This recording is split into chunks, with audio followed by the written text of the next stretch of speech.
applique designs or machine applique is a great way and a fast way to stitch out embroidery without having to wait for the whole entire middle to stitch because fabric is placed. Now, design 17 in your booklet happens to be applique. How do you know? Because these little symbols, the little star between color 1 and 2 and the little scissors between 2 and 3 matches the universal symbols of applique shown on the front inside cover of your book. So I'm going to show you really quick how to do this, and this is a great little one as I'm noticing by the colors that they have selected, and the part that's blue inside the diamond is actually fabric. So if you want a different color, you would easily be able to change that fabric. I think I'm going to do mine in red here. I'm thinking that's going to fit. So if this color changes, it's because it needed a bigger piece. So here's design number 17. I'm going to go ahead and stitch it kind of in this area.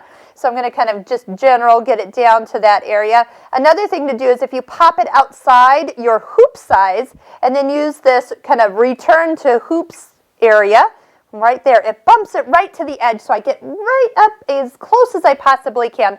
We'll go ahead and touch go. I am going to double check this before I stitch so I'm not running up against anything I've already embroidered. So a quick little corner to corner check. I can see I'm really high. So let's go ahead and move this design. I can put that in the top corner and make sure I'm right where I need to be. So I did that. Right now the needle's hanging up at the top corner, so I know I need to be somewhere below because that's the top of my design. So let's go ahead and we'll touch OK. And it's ready to stitch. So color 1 is what is called a placement stitch. And if you have done applique, a placement means that you don't do anything. You just let the machine stitch what I call a little ghost stitch. So all it's going to do is show me where I need to put the fabric. Oh yeah, this isn't very big at all. This is a perfect one to kind of play with. So that first one's just going to stitch all the way down. I'll go ahead and cut the thread, which I love. And then let's go ahead and stitch. We're just going to lay that little piece. As long as you're covering up your stitching line, you're good to go. So we'll just go ahead. That's what the little symbol of the little star on your directions means. It means place a piece of fabric after it's stitched color 1. So here's our color 2. And it's going to stop a second time. So applique always has 3 steps. A ghost stitch, a tack down of the fabric stitch, and then the third one, after we've trimmed. That's why there's a little picture of some scissors.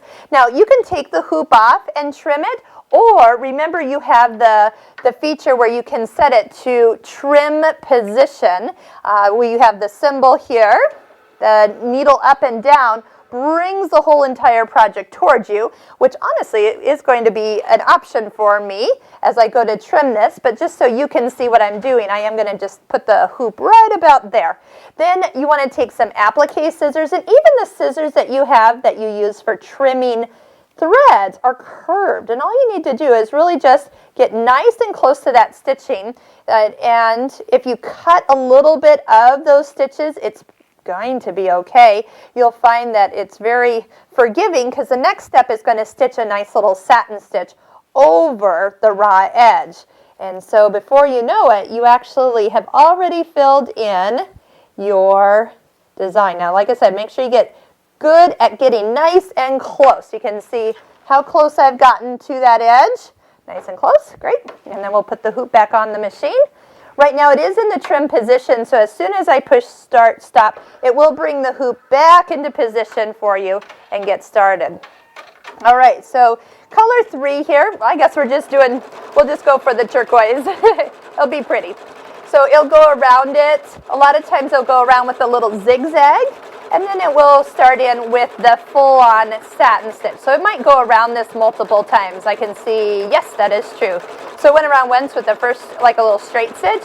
Now it's kind of holding that straight stitch down with a zigzag over it. And I like that because that means that when it goes to fill it in over it again, that satin stitch has got a nice raised look to it. It's really, really pretty. And I might just go ahead and sew a lot of this with the rest of might just do it all one color here, and just to kind of give you an idea. So Actually, it looks like this will come back at a later point to actually stitch the design, that satin stitch around it. So, which is fine. Sometimes until you sew it out, you don't know what it's actually going to stitch out at which time frame, because you'll notice there's other blue sections and the design itself on the screen is blue. Now, since I've moved over here, if you go ahead and touch this little guy, it will kind of make that disappear. You could even come in and zoom to box. So can I do it? I probably have to stop the machine. There we go. And if I want, I could kind of get that to be a bigger item on my screen to see a little bit better what area it's stitching out at which time. So this is a little easier. We can fly that back out. I see now we're stitching the maroon area. Some of the colors here that look kind of non-solid, those are sometimes done as a metallic suggestion of thread. So if that is not that's the universal symbol for a shinier thread in some of our notations. So we're just going to let that stitch out. Again, every design looks 10 times better stitched out than on your screen. So if you have time, take the time to stitch out these decorative built-in designs, because what you see here is definitely going to look better here. Take some fabric that looks nice, maybe just a nice tone on tone, a white or black if you really are into those rich fabrics, and take the time and just start stitching these out. Even if you have a nice handful of some of those fun designs stitched out, even if you just do them all in one color, a one color design, don't have to take every time to stop and switch out as you go. And especially if you're going to do one color, we could just turn the stop feature off, make it so it doesn't stop between here and the end of the design. So it's really kind of fun to see how an applique is all done. So I'll catch you at the end, show you how the satin stitch around here looks when we're finished. Here's how the applique design turned out. I went ahead and stopped before we did the whole rest of the design. I just finished up the diamond, but once it put that satin stitch around the raw edge of the red, it is wonderful. We didn't have to spray that fabric down. It told us where to put the fabric, allowed me to cut it, and it turned out perfect. So many designs these days are done as applique with the embroidery machine, and it really is a time saver.